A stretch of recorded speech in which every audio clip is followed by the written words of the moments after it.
La coordination des villages de la région de Kabylie dénonce les traitements policiers et médiatiques à l'encontre des citoyens de la région.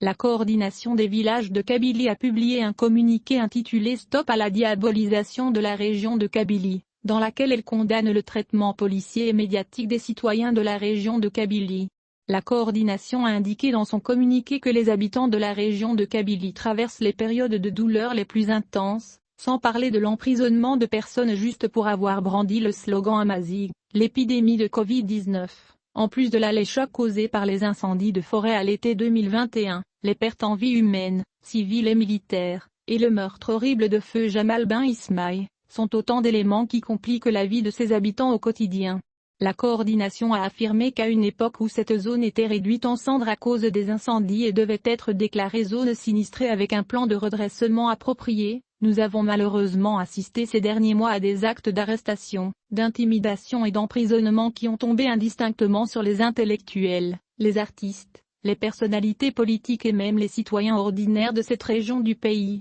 Le même parti a indiqué que le motif déclaré pour justifier ces actions est de démanteler les réseaux d'un mouvement politique classé comme organisation terroriste qui exige explicitement la séparation de la région de Kabylie du reste du pays, ajoutant, récemment, une campagne médiatique opérée par la même mobilisation présentait des citoyens d'opinion publique nationale et internationale arrêtés avant leur procès comme des terroristes actifs dans le mouvement séparatiste précité. La coordination a souligné que cette campagne médiatique biaisée s'est finalement transformée en un stéréotype et une diabolisation qui sont allés jusqu'à ce que les gros médias gouvernementaux décrivent la région de Kabylie comme une zone terroriste. Dans le même contexte, Al-Nazeiki a souligné que le trône des 4 Nataratin, lieu de naissance de l'ingénieur de la guerre de libération, Aban Ramadan, depuis le déclenchement des incendies se fait dans une atmosphère de guerre avec des renforts sécuritaires, surtout avec l'emprisonnement de dizaines de personnes, mais ces comportements montrent que le but n'est pas celui-ci.